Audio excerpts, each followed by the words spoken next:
Oi! Hoje é a resenha do conto O Luzeiro Agrícola, escrito por Monteiro Lobato, aqui da sua coletânea Cidades Mortas e dentro do nosso projeto Contos do Meio-Dia, edição 2021.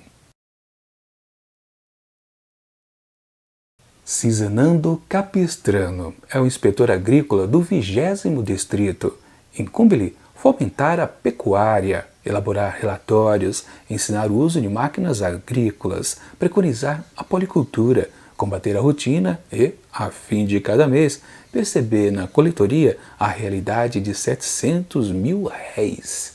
Assim começa O Luzeiro Agrícola, escrito por Monteiro Lobato, que conta a história desse cidadão aqui de nome complicadíssimo, Cisanando. Olha que bonito, sobrenome Capistrano.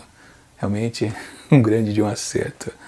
Um nome que realmente chama atenção, né? Mas ele gostaria de ser mais conhecido talvez não pelo sua alcunha, mas pelo a sua capacidade de escrita. Sim, é mais outro personagem aqui do Monteiro Lobato que quer ser um escritor. E isso está acontecendo, olha, com muita frequência aqui no final aqui de Cidades Mortas. Acho que pelo menos é o quarto, se eu não me engano, que tem essas pretensões literárias. Esse aqui está mais para a poesia, só que também não tem talento. Ele já fez uma publicação e deixou o seu editor meio que com um belo de um prejuízo. Ele foi tentar, vender uma outra coisita para o editor e levou apenas um pé na bunda legítimo. Bom, o que fazer da vida então, já que disso ele não mais consegue sobreviver, porque literalmente ele já estava começando a passar fome. Não dá para viver de escritor. Bom, já não dá para viver de escritor lá em tempos de 1910. Imagine hoje em dia por aqui, Realmente não dá certo. Enfim, ele partiu então para o quê? Para o serviço público, Por isso que ele se tornou então um inspetor agrícola do 20º distrito, o Capistrano. Até que eu estou lembrando do nome dele, Cisanando Capistrano. Enfim, a graça da história em si não é porque ele deixou de ser um poeta, um escritor, mas o que ele foi fazer. Aqui também no texto que eu li para vocês, fala que ele precisa fazer muitos relatórios. É exatamente isso que ele precisa. A graça do texto é exatamente essa, fazer relatórios. Você pode estar perguntando, mas como assim? Bom, eu não vou dizer mais detalhes, porque senão estraga a experiência de quem ainda pretende ler este conto. Minha avaliação do texto. Com certeza, esse conto aqui do Monteiro Lobato é daqueles que sim faz uma pequena cutucada no processo que é essa coisa chamada Brasil. Sim, e principalmente no que tange a política, Como se tem muita corrupção, como se gasta muito dinheiro e por aí vai. Ele já fez várias críticas a respeito do serviço público, mas nos outros livros. Neste aqui, se eu não me engano, se não for a primeira vez, talvez é a segunda. Realmente, por aqui não tem muito. Não, tem sim. Lá nas primeiras histórias de Cidade Morta tem alguma coisa a respeito, assim, da política. Política e também corrupção. Sim, sempre tem. Mas, na verdade, nos outros livros dele, Urupês e também Negrinha, ele apontava mais essas questões da faceta política brasileira. E aqui da mesma maneira. Logo pelo meio aqui da história, a gente já começa a perceber que sim, há muita coisa que se joga dinheiro fora. E principalmente nessas questões, olha só, dos relatórios. Exatamente isso.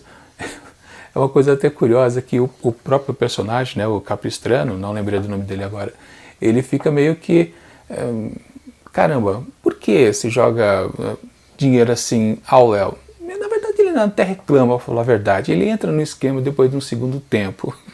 No primeiro, não. Ele vai com fé e faz os relatórios. Na verdade, porque pretensamente, ele era um homem de letras, ele tem, claro, a tendência, ao menos, de saber colocar no papel ideias, ou seja, o que está pela cabeça dele, seja fazendo relatórios ou seja fazendo literatura, ele consegue transpor ali facilmente, ou seja, não é um martírio para ele, ele sabe o que está fazendo de alguma forma, mesmo que não tenha êxito comercial, ele sabe escrever. Só que, claro, pesa muito para ele, no final das contas, descobrir que ele faz um baita de um relatório, e aqui é meio que registrado que eu acho que ele passou 2 anos fazendo um certo relatório pedido. Na verdade, o pedido do relatório foi até uma parte engraçada do texto, porque ele não sabia o que ele precisava fazer de relatório. Um dos chefes dele, disse, arranja um tema aí e faça o relatório.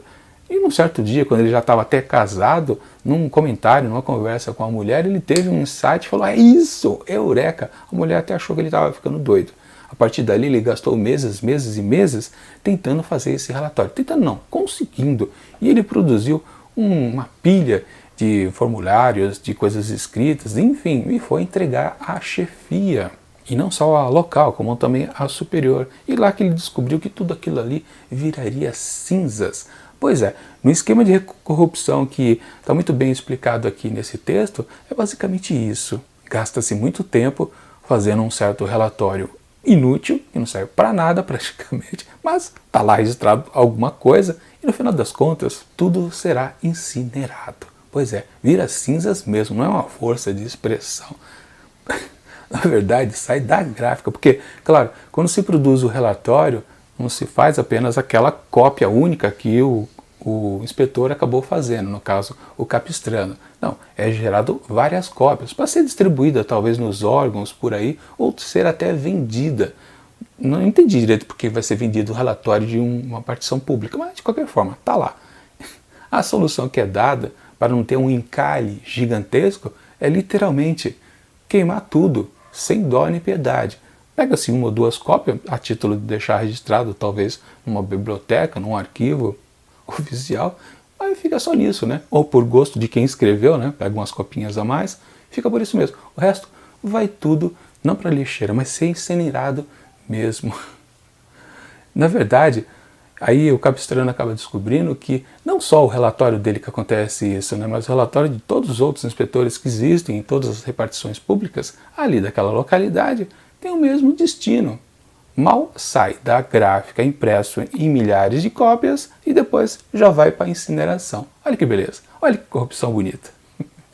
Tudo bem colocado aqui pelo Monteiro Lobato e que deixa, sim, o texto interessante. Mas, para falar a verdade, nesse ponto que ele está batendo pé na corrupção brasileira, fica assim um texto que é agradável de ser lido, e esse pequeno quiprocó que passa o personagem principal aqui da história não deixa de ser interessante. Só que ao final do texto, aí digamos que o Lobato se perde um pouco, porque literalmente essa questão da corrupção meio que é completamente esquecida e passa-se a colocar uma outra coisa que ele também tinha que fazer na sua rotina de trabalho, que é fomentar a policultura e ensinar o uso de máquinas agrícolas. É exatamente o que acontece isso no terço final aqui dessa história. E simplesmente aquilo não tem efeito nenhum. Não entendi porque ele terminou dessa forma. Talvez ele tenha achado que o texto estava pequeno, precisava falar um pouquinho mais, só que essa parte restante do texto, depois que é exposto àquela questão da corrupção, que eu contei para vocês aqui completamente, o que vem depois não serve para nada. Não entendi. Tem uma pequena pilhéria em relação àquilo ali, mas no fundo, é coisa muito pouca, principalmente quando a gente faz a comparação daquela exposição da corrupção e depois daquelas questões de uso de maquinário agrícola. Não tem lá muito sentido, uma coisa não bate com a outra. Essa parte final do texto, ela não serve de complemento àquela boa coisa exposta da corrupção. Por isso que o texto que eu considero realmente, ele naufraga, ou ele passa rasteira em si mesmo, por exemplo. Enfim, então eu fiquei decepcionado ao chegar ao final dessa pequena história. Portanto, para O Luzeiro Agrícola, escrito por Monteiro Lobato, eu atribuo apenas 3,5 asteriscos. Não dá para passar disso. E digamos que só ficam uns 3,5 justamente porque a exposição da parte corrupta da história é muito bacana. Ainda casa com a personalidade do protagonista, porque ele era um escritor, ou pretendia ser um escritor, ou seja, ele sabe escrever, e mais ainda do que se doer porque seus poemas não foram de agrado, não vendeu os livros dele, é pior ainda ele saber que ele gastou meses e meses na feitura lá do relatório e descobrir que também fosse publicado as milhares de cópias e tudo ia por lixo. É pior do que as pessoas rejeitarem seu texto, seus poemas, mas tudo ir para o lixo, aliás, ser incinerado, virar cinzas. Enfim, mas depois realmente descamba. Se não fosse por essa parte interessante, esse texto acho que não merecia 2,5 ou menos que isso, para falar a verdade. Mas enfim, 3,5 asteriscos está de bom tamanho por aqui. Enfim, vamos ver se Monteiro Lobato sai melhor no próximo conto que a gente vai ver amanhã. Mas, enquanto o próximo vídeo não chega, eu deixo aqui do lado dicas de outras resenhas que já aconteceram aqui dentro do projeto Contos do Meio Dia, edição 2021. E tchau!